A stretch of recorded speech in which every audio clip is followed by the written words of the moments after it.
사랑하는 구독자 여러분, 여러분들의 많은 구독과 좋아요 부탁드리겠습니다. 감사합니다. 2차 세계대전 인물열전 2탄입니다. 인류 역사상 가장 뛰어난 사냥꾼이라고 불러야 될까요? 전설적인 전차 지휘관이었습니다. 2차 대전에서 맹활약했던 전설적인 독일군 전차 에이스.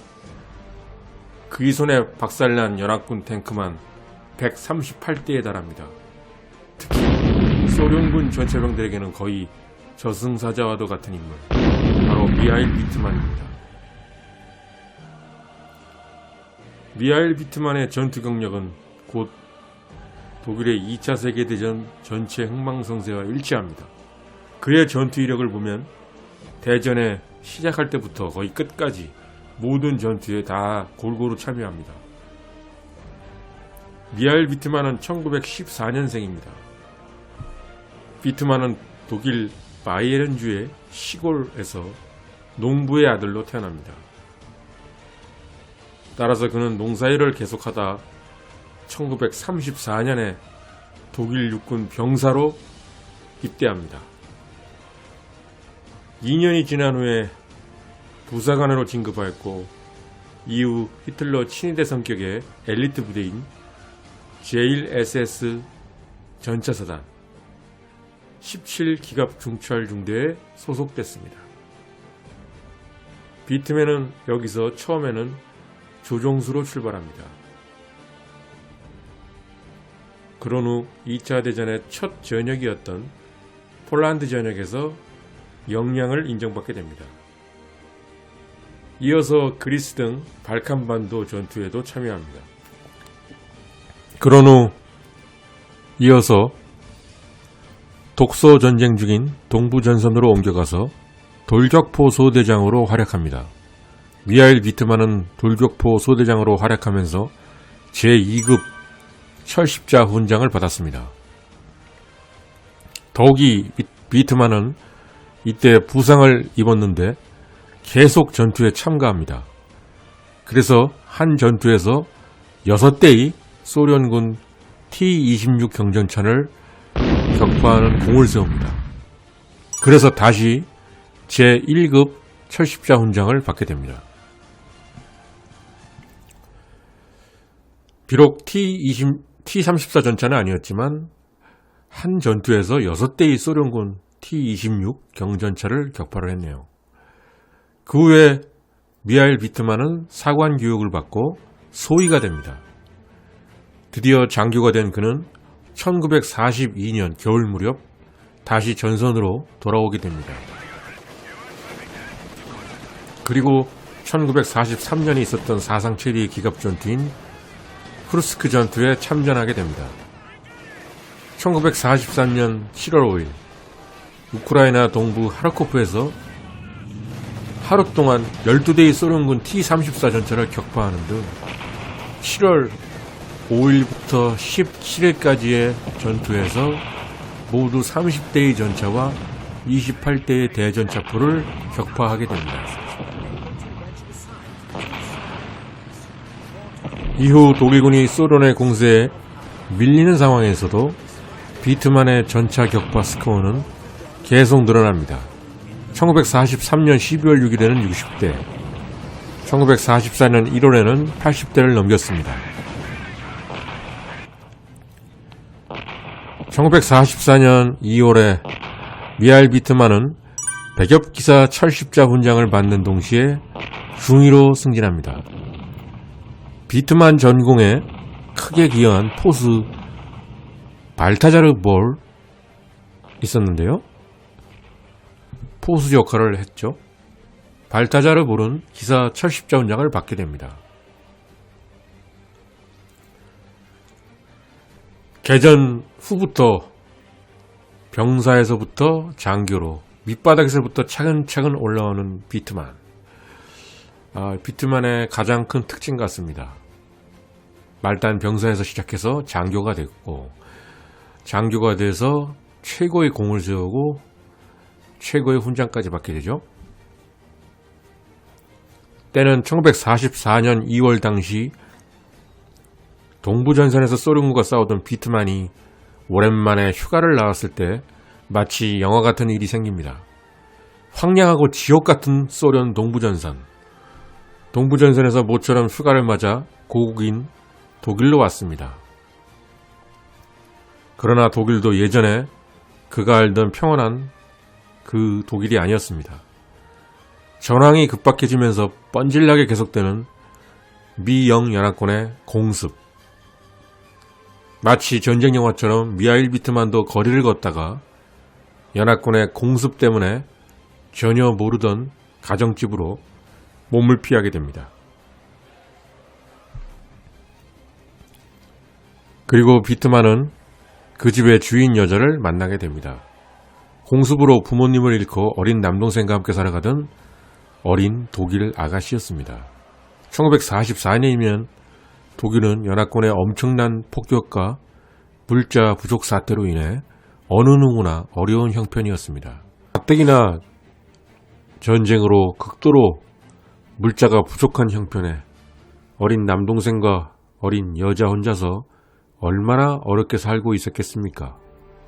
그녀와 한참 이야기 나누던 비트만은 결국 그 아가씨에게 고백을 합니다. 결혼해 줄 수 없겠소. 난생 처음 보는 사람한테 결혼하자는 소리를 들은 상대가 놀라자 비트만은 이렇게 말합니다. 조금이라도 힘이 되고 싶소. 전쟁이 끝나면 내가 싫으면 헤어져도 좋다. 그러나 나는 전선에서 월급이나 포상을 받아도 쓸데가 없어. 게다가 내가 죽으면 미망인한테 조금이나마 보상도 나온다. 당신한테 도움이 되고 싶습니다. 이때쯤이면 이미 전황은 독일 측에 불리하게 돌아가고 있었습니다. 이길 수가 없다. 이것은 비트만이 가장 잘 알고 있었습니다. 이 혹독한 전투에서 얼마나 오랫동안 살아남을 수 있을지. 결국 언젠가 자신이 몰고 다니던 전차와 함께 세상을 하직할 확률이 컸습니다. 이 상황에서 전쟁이 끝난 후 전후의 삶은 꿈꿀 처지도 아니었습니다. 따라서 전쟁 끝나고 나서 싫으면 헤어지라는 말은 거짓말입니다. 비트만에게는 전쟁 끝나고 나서의 삶은 없는 현실이었으니까요. 생각할 수도 없는 현실이었죠. 그러나 내가 언제 죽을지 모르니까 나 죽으면 도움이 될 거다. 너한테 도움을 주고 싶다는 말은 진실이었습니다. 갈수록 험악해져가는 상황. 동부전선에서 소련군과 싸우는 비트만과 그의 대원들은 1944년 6월 프랑스로 배치됩니다. 6월이면 독일군도 연합군이 프랑스 북부에 상륙할 가능성이 크다는 점을 알고 있었습니다. 따라서 이 급박한 동부전선에서 어쩔 수 없이 부대를 빼서 프랑스로 보냅니다. 그리고 숨 돌릴 새도 없죠. 6월 6일이 오고야 맙니다. 노르망디 상륙작전이 시작되었습니다. 연합군이 독일군의 3배나 되는 대군을 이끌고 프랑스 북부에 상륙합니다. 미하일 비트만의 전투 중에 가장 유명한 것을 꼽자면 이때 벌어졌던 전투입니다. 바로 연합군이 프랑스 노르망디에 상륙한 후인 1944년 6월 13일. 지도를 보시면 캉 서남부 쪽에 있는 작은 마을 빌레르 머까주에서 벌어진 전투였습니다.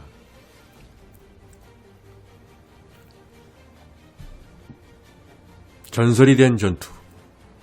전차가 진정 무서워지려면 전차의 성능 외에도 중요한 것이 있습니다. 첫 번째, 잘 훈련된 전차 승무원들. 두 번째, 이들의 긴밀한 팀워크. 이 조건이 갖춰질 경우 전차의 효과는 더블이 됩니다. 빌레르 보까주 전투로 인해 비트만은 순식간에 연합군에게 공포감과 경외심을 동시에 심어주게 됩니다. 이 공로로 그는 대위진급과 함께 100여검 기사 철십자 훈장을 받았습니다. 따라서 2차 대전 중 가장 많은 훈장을 수상한 전차 지휘관이 되었습니다. 당시 상황을 보면 몽고메리가 이끄는 영국군은 크게 독일군을 우회하여 포위하려는 작전이었습니다. 전장을 크게 우회해서 독일군 주력에 대한 포위망을 만들고 있는 중이었습니다. 그것을 위해 진경로상에 위치한 작은 마을인 빌레르 보카주로 영국군 제7기갑사단을 출동시켰습니다. 213고지에 가장 먼저 도착한 것은 독일군 101 SS 중전차 대대의 예하 병력인 미하일 비트만 중위가 이끄는 이중대였습니다. 이중대는 티거 6대 4호 전차 한 대로 구성되어 있었습니다. 고지를 선점한 독일군은 빌레르 보카주에 영국군이 들어오는 걸 지켜보고 있었습니다. 이때 별다른 저항 없이 빌레르 보카주에 입성한 영국군은 방심했습니다. 빌레르 보카주의 마을 주민들이 모두 나와 환영하고 잔치를 벌이니 긴장이 풀릴 수밖에 없었습니다. 빌레르 보카주를 통과해 캉으로 진격하는 영국군 7기갑 여단. 이걸 본 비트만 중위는 자신의 전차와 함께 예하 전차 2대를 인솔해서 도로로 내려갑니다. 길 인근에서 매복하고 지켜보던 그는 예하 전차 2대한테는 계속 매복하고 있도록 지시한 후 혼자서 캉으로 진격하던 영국군 대열에 돌진합니다. 마치 석양의 겉맨처럼 말이죠. 영원한 신화로 남을 미하일 비트만의 빌레르 보카주 전투. 과연 이 전투의 결과는 어떻게 진행될까요? 그리고 강철의 사신 미하일 비트만의 최후는 어떻게 될까요? 2차 세계대전 인물열전 2탄 강철의 사신 미하일 비트만, 다음 2부 순서에서 알려드리도록 하겠습니다. 감사합니다.